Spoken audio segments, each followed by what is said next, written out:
Promotional consideration paid for by the following. Yo Joe Outlet, your only source for G.I. Joe weapons and vehicle accessories. Don't have that incomplete Joe any longer. Connect with Yo Joe Outlet Center and complete that figure for an awesome price. Go check them out on eBay at Yo Joe Outlet Center and Facebook Yo Joe Outlet. Guys, you know I love a good horror movie. And what is the point of a horror movie? It's to scare you. The Fear Footage Part 1 and Part 2 accomplished that exactly. It scared me. It made me jump. And I'm not embarrassed to say, it made me shriek a few times, just like a little child. Guys, go check out thefearfootage.com. If you like found footage movies, forget that. If you like horror movies in general, if you like to be scared, if you like to pull the blanket up over your eyes, go check out The Fear Footage 1 and 2. Order it directly from thefearfootage.com. Blu-rays on sale, or go check them out on Amazon, The Fear Footage. Good Monday, everybody. Good Quarantine Monday to all of you. Welcome back. I am Jason Up of the New 80s Revolution, and we are down here as usual in the cave, the quarantine cave, formerly known as the Nerd Cave. I have renamed it the COVID Quarantine Work from Home Life Will Never Be the Same Cave, and that's okay. You might notice from the opening credits that we have a new member of the revolution. The Fear Footage has joined the revolution. Seriously, guys, go check out those movies. I've been reading the reviews of these movies, and my man Big Beefcake on here did a Saturday Night Horror episode featuring the Fear Footage and Fear Footage Part 2. First of all, go check out the Big Beefcake and watch some of his awesome videos. But I get a lot of my horror movies from him. The next movie that I'm going to watch, I usually get from watching Big Beefcake's reviews. But he reviewed the Fear Footage, and it's one of those found footage movies that everybody complains about. It's one of those movies full of jump scares that everybody complains about. It's an indie movie with, actors that probably have not won Academy Awards, and everybody complains about that. But it's a horror movie, and if you guys want to be scared, I was scared. I'm legit scared. The Fear Footage company's not paying me to talk about that. We worked out a little deal for a little bit of advertising. I watched those two movies. I watched Fear Footage Part 1 last Thursday. I got it off Amazon. It was $4.99 to rent. I could have bought it for $9.99, but I'm a physical media kind of guy. I want the Blu-ray. So I rented it, watched it all by myself. Scared. Okay? It's a scary freaking found footage, jump scare galore movie. And also then Saturday night I got the Fear Footage Part 2, equally as intense. Just so good. If you just like those movies where you don't know what's coming around the corner, the concept is so cool. The idea of the movies are so cool. And the actors, for being, no-name indie people, is tremendous. Guys, I've seen some pretty bad indie movies from some indie filmmakers, and they're garbage.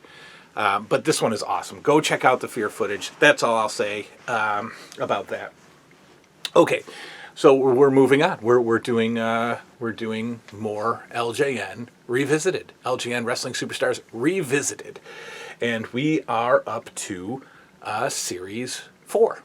1987 Series 4, and we're going to continue on with those, and this is it for Series 4. We're done after this, so we got a few more figures than we had in the previous installments of this, but I figure what the heck, let's just get it all done in one swoop, and then we can move on to Series 5, and then we can move on to Series 6, and then we're going to start talking about some pretty expensive, harder to find black card figures that are just driving everybody nuts these days.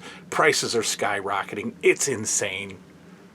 if you're trying to start an LJN collection today, get ready to pull from your retirement account, because these things, for whatever reason, have skyrocketed in value, and it kind of rubs me the wrong way a little bit. I don't like it. I don't like that, you know, a Don Morocco figure is selling for $29 on some of these stupid Facebook groups.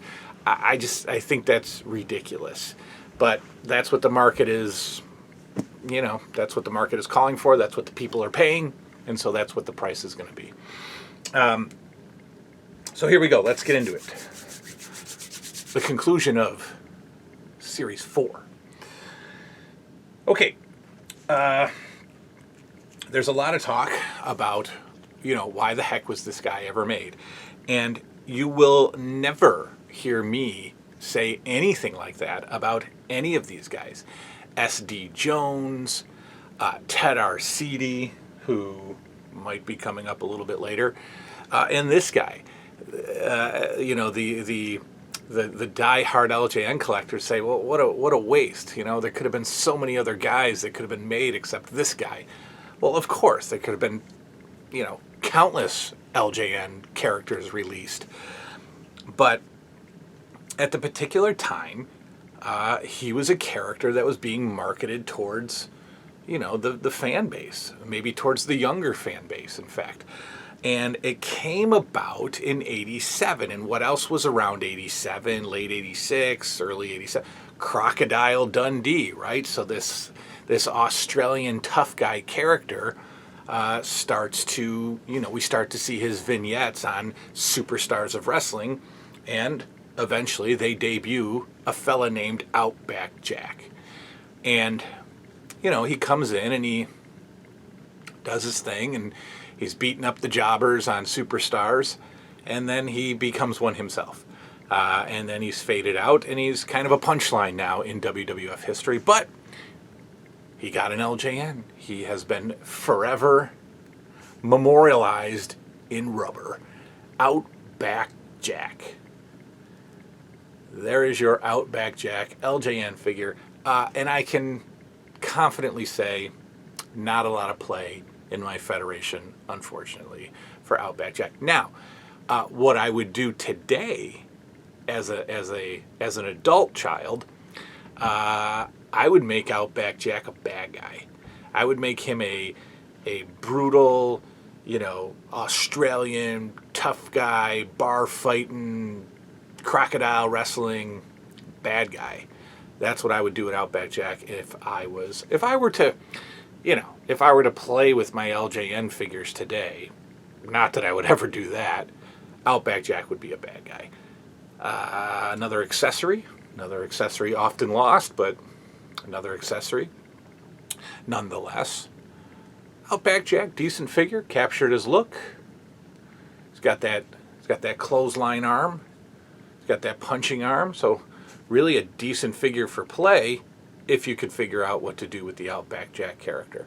I don't know. Some of these ideas that I'm coming up with are really, really getting the play juices going again. So I don't know. There might be some play. There might be some LJN matches coming up on this channel. I'm not sure. I promised that once before with Play Action Championship Wrestling, and I didn't come through.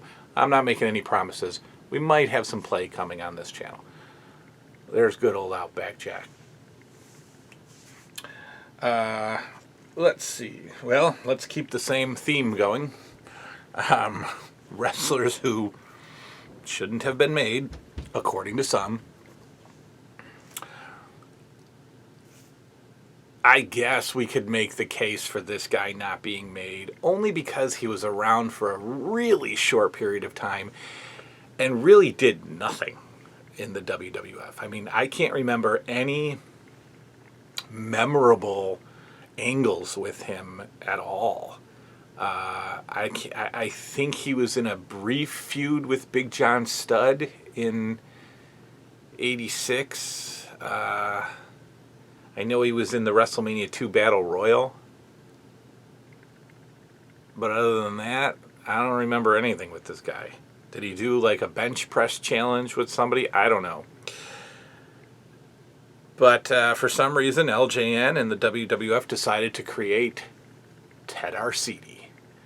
Ted Arcidi, the world's strongest man. Ted Arcidi.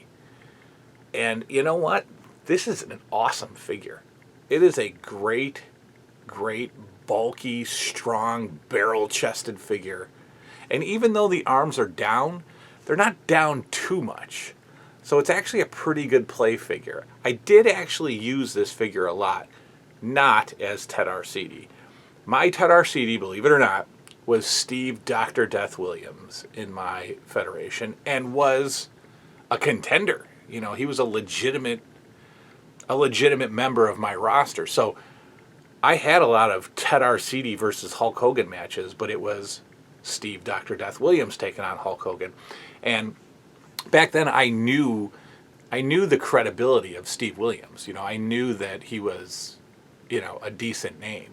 I believe this is probably around 86, 87, so Dr. Death might have just... Dr. Death came out of the UWF, and he started doing some stuff with the NWA. He was in the Varsity Club with, you know, Mike Rotundo and Kevin Sullivan and Rick Steiner. But his UWF and his Mid-South stuff, that's how you knew who Steve Dr. Death Williams was.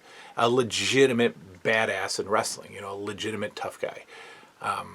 So I knew who he was. So bringing him into the LJN Federation was great. It was a good fit. So this was my Dr. Death Steve Williams. And if I did play, again, he would maintain the role of Dr. Death Steve Williams. And, you know, as a kid, there was no way I was going to paint my figures. But, you know, we could have changed the outfit a little bit into that. Where was Oklahoma. So we got maroon. We could have maybe changed this into a little bit of an Oklahoma outfit here on him. But regardless, Ted Arcidi / Dr. Death Steve Williams actually got play in my federation, and it's a great figure. And you can tell how, I mean, this is like mint right off the card. Dr. Death / Ted Arcidi. Nobody ever played with these figures. This one is crystal clear. Again, this looks like it just got pulled right off the card. No paint loss. What a surprise. Let's see. Who else can we say didn't deserve a figure? Allegedly. Nobody left, but here's... so we'll just get right into it. This guy, I told you in my last video, I found him pretty late in my collecting and playing run. I told you that I had some money saved up, went to Toys R Us, went looking for a specific G.I. Joe vehicle, and ended up coming home with like 4 or 5 LJN figures that had made their way out of the main aisle and into a clearance bin. Thinking about that now is kind of depressing. But I don't think I cared back then that there was no longer an LJN aisle at Toys R Us at this particular time. There was a bin, and that bin brought these figures down to, you know, something like $4.99. But when I saw them, I was very excited because I had never seen them in the actual aisle. You know, these figures, you saw them in the back of the magazines. That's how you could order them.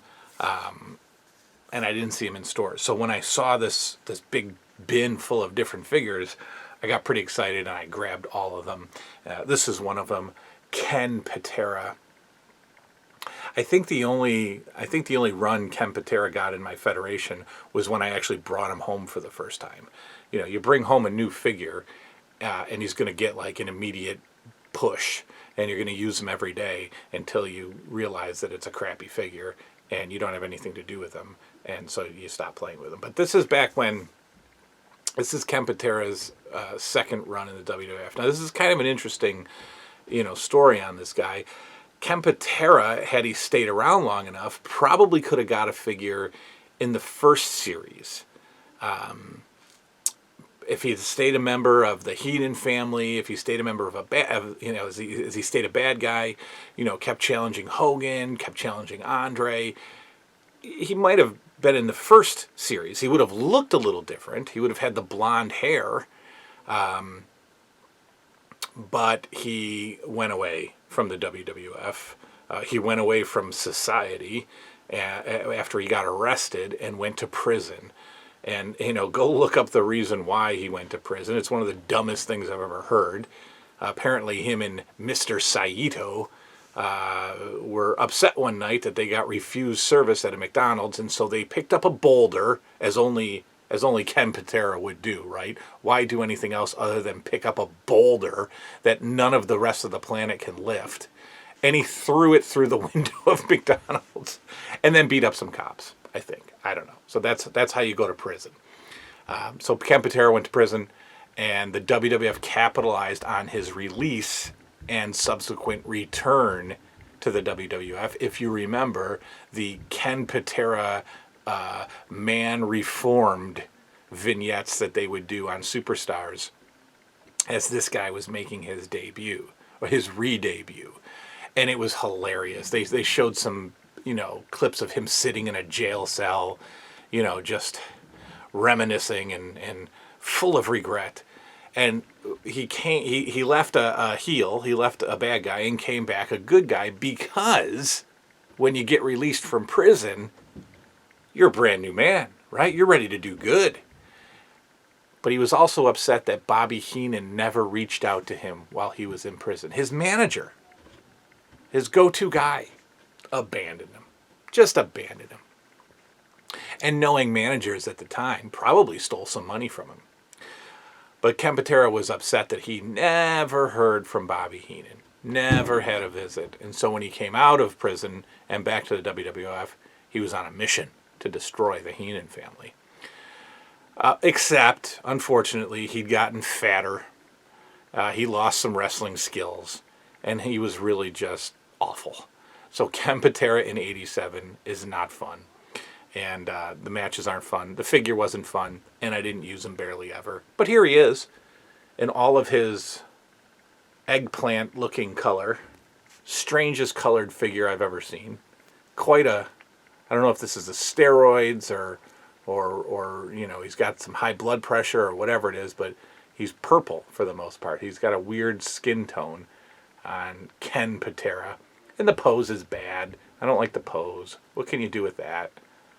But anyway, Ken Patera. And also the only figure that advertises the WWF. He's got a WWF logo on the middle of his outfit there. Now back in the day, he had the Olympic rings on his outfit. And I don't know if when he came back after being incarcerated, if he had the Olympic logo either. He never had the WWF logo. This was never on the actual Ken Patera's outfit. So I don't know if they couldn't get the licensing for the Olympic logo, but they settled for the WWF logo. The only figure that actually advertises the WWF other than Mean Gene Okerlund. And this guy, Vince McMahon. Vince McMahon has the WWF logo on his microphone. The Vince figure. What can you say? It's, of course, the owner, Presidente, El Presidente of the WWF has to have a figure. And I love this because it captures a very particular Vince era. We're all very familiar with the Mr. McMahon character and, really the character that's existed over the past however many years, 20 years maybe. I don't know. When was the Stone Cold versus McMahon thing? Late 90s, early 2000s when Vince McMahon came out from behind the booth and started becoming an on-screen character. And that's when actually I started to hate him. I hated Vince as Mr. McMahon. And I'm not fond of him today. I'd love to meet him and see if I actually like him, because I think I would. I think I would see like the friendly Vince McMahon. But I don't know, the greed of McMahon and I don't know. I've kind of stopped liking Vince McMahon. But this figure is a little bit of a throwback. This figure reminds you of the simple, goofy commentator who never knew any names of moves and would always say things like, oh my, and what a maneuver, and, things like that. I loved that Vince McMahon, and it's a voice that's in my head. You know, that when I think back, when I watch the old footage, like I said before, Vince McMahon, Jesse Ventura, Bruno Sammartino, Bobby Heenan, Gorilla Monsoon. You know, those are the voices. Mean Gene, Howard Finkel. Those are the voices that were a part of my Saturday morning from like 1984 on. So, fine figure. What did I do with him in my federation? Nothing. You know, not much of anything. Maybe a backstage interviewer. He was never the ring announcer. Not much. Not much. Vince McMahon really didn't get much. Didn't get much action. And I didn't have him. I didn't have him early on. You know, so when I finally did get a Vince McMahon figure, you know, my best play years were behind me. But there he is, Vince McMahon in his classic goofy outfit. Love it.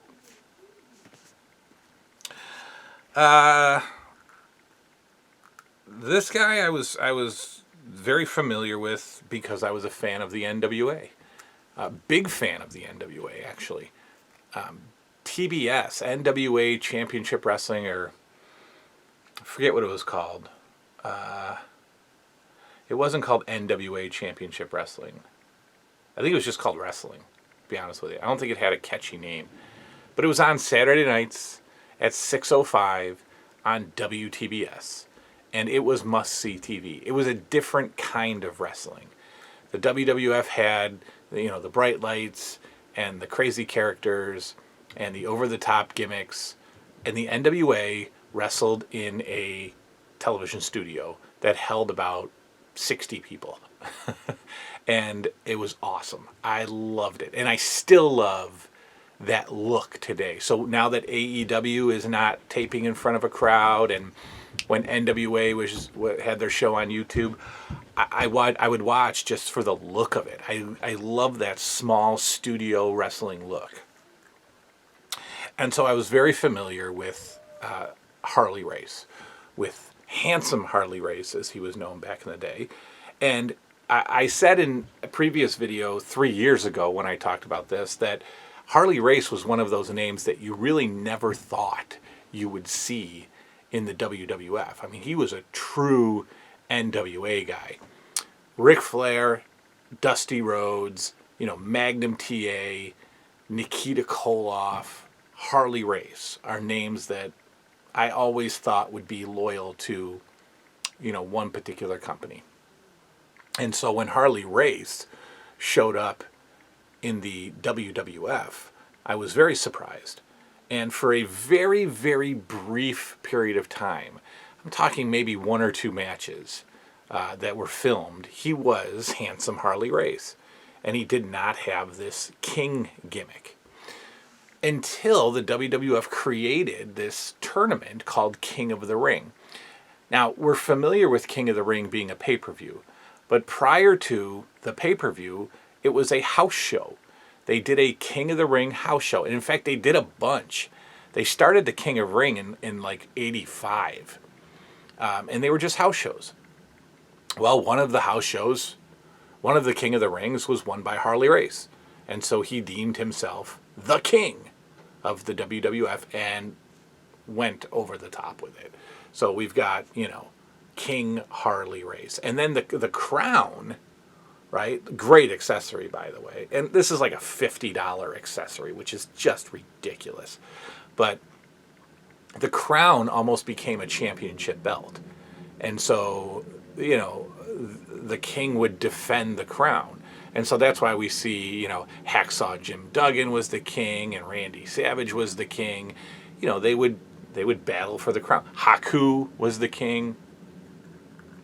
In fact, there's a pretty interesting match, WrestleMania 5, I believe, or maybe it was a Royal Rumble, I'm not sure, but Harley Race takes on Haku, and Bobby Heenan is torn because Bobby Heenan is like managing both guys.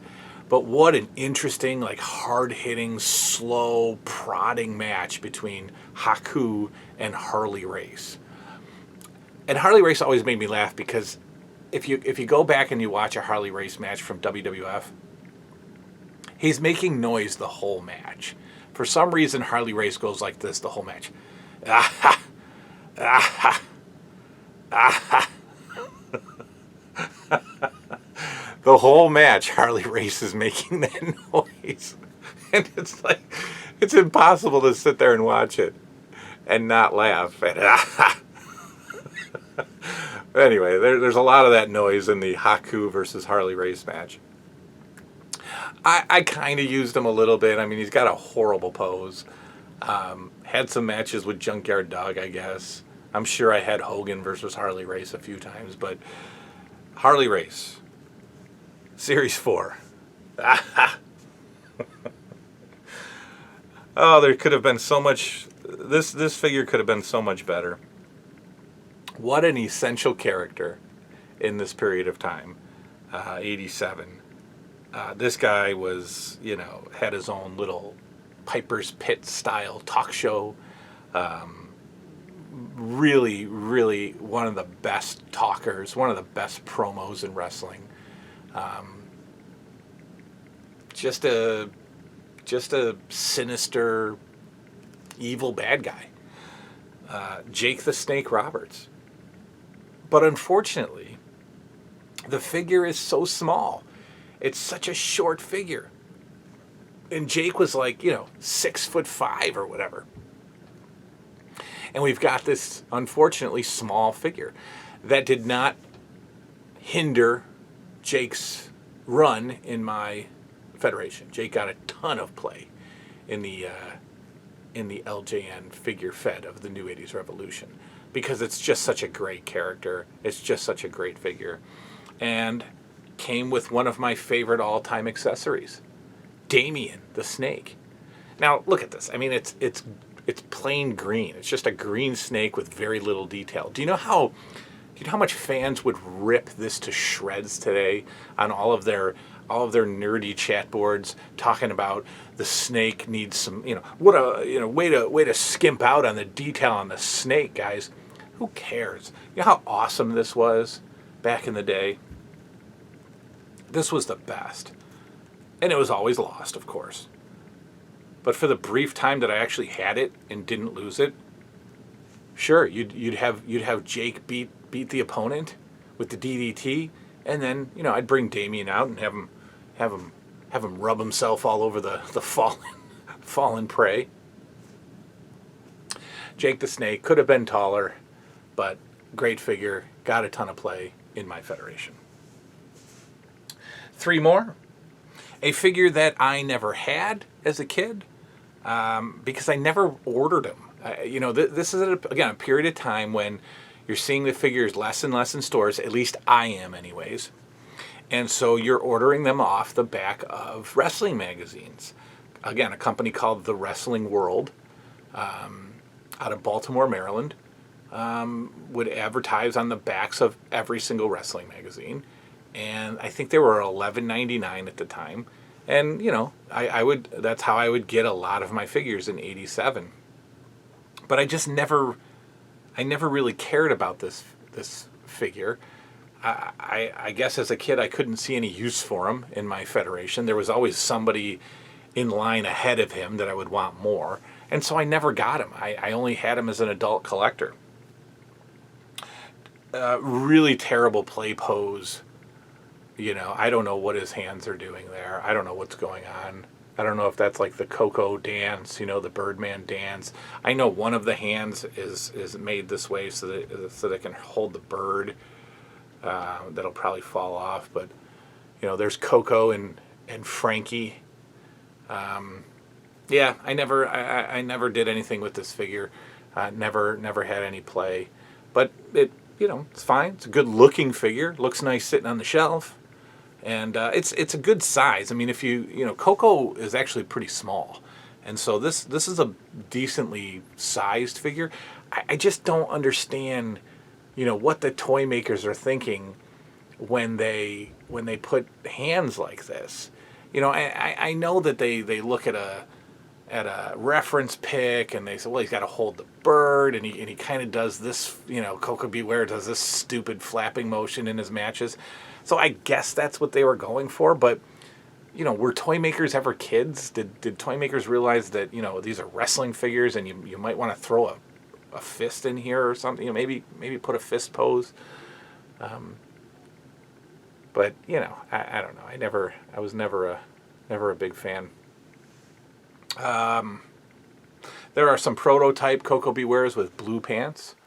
There are some print ads with the Coco Beware with blue pants figure. I don't think that ever made the market. That was just a prototype.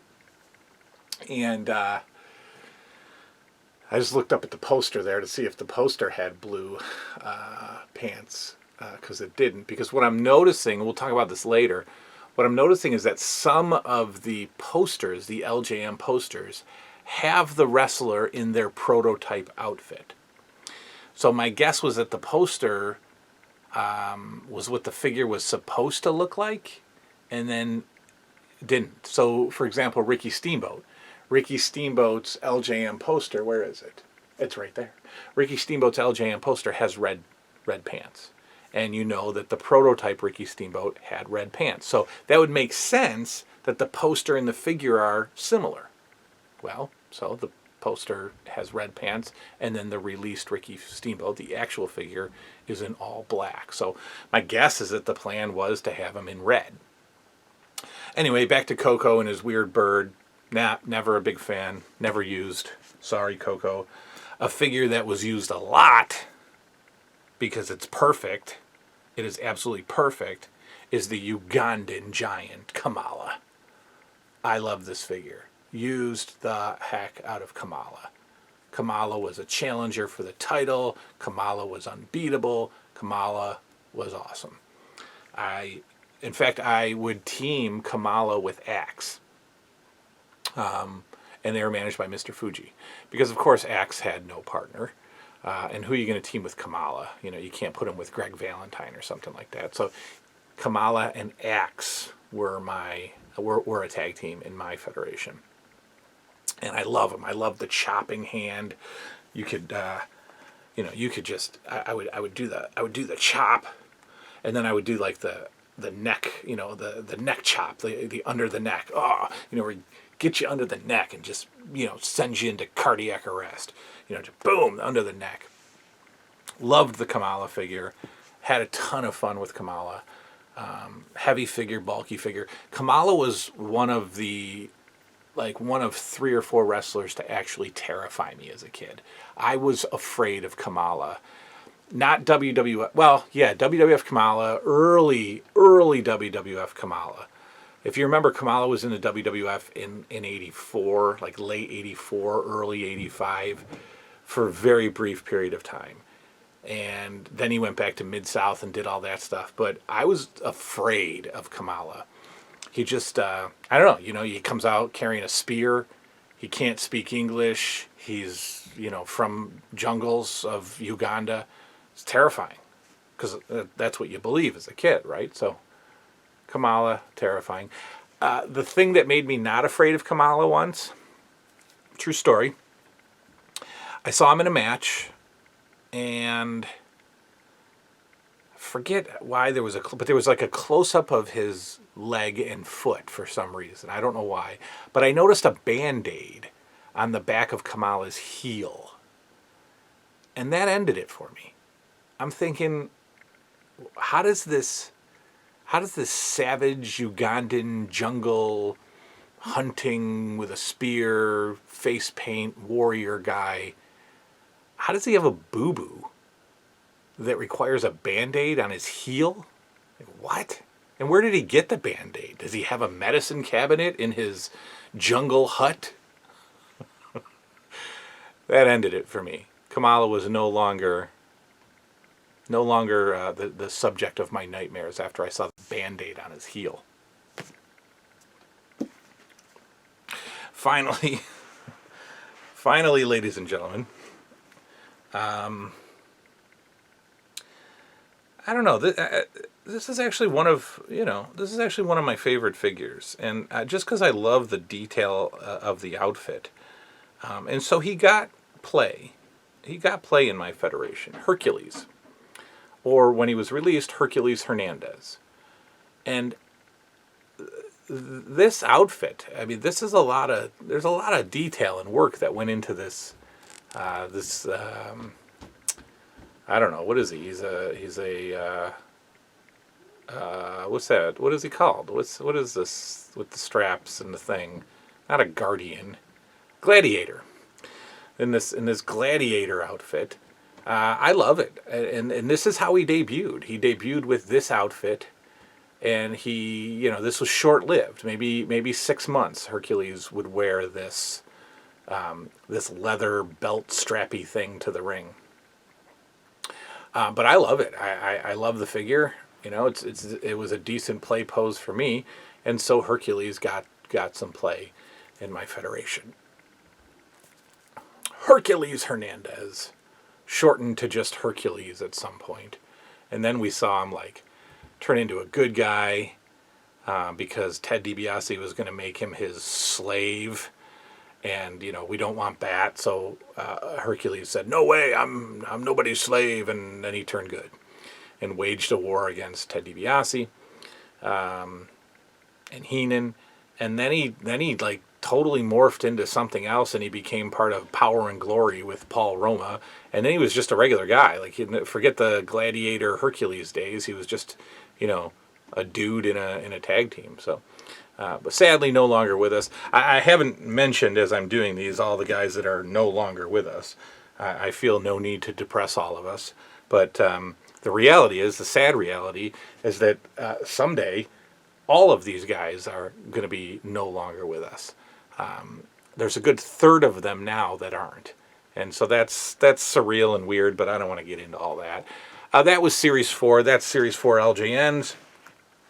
We're going to get into Series 5 next, and we'll just keep going with all the stuff that you love from this channel. We just turned 1,800 subscribers, so thank you all very much. That is, like I've said, that's 1,700 more than I ever expected to have. So 1,800 subscribers. We're well on our way to 2 grand, and that is awesome. Thank you all very much. See y'all next time. Be safe. Good night now.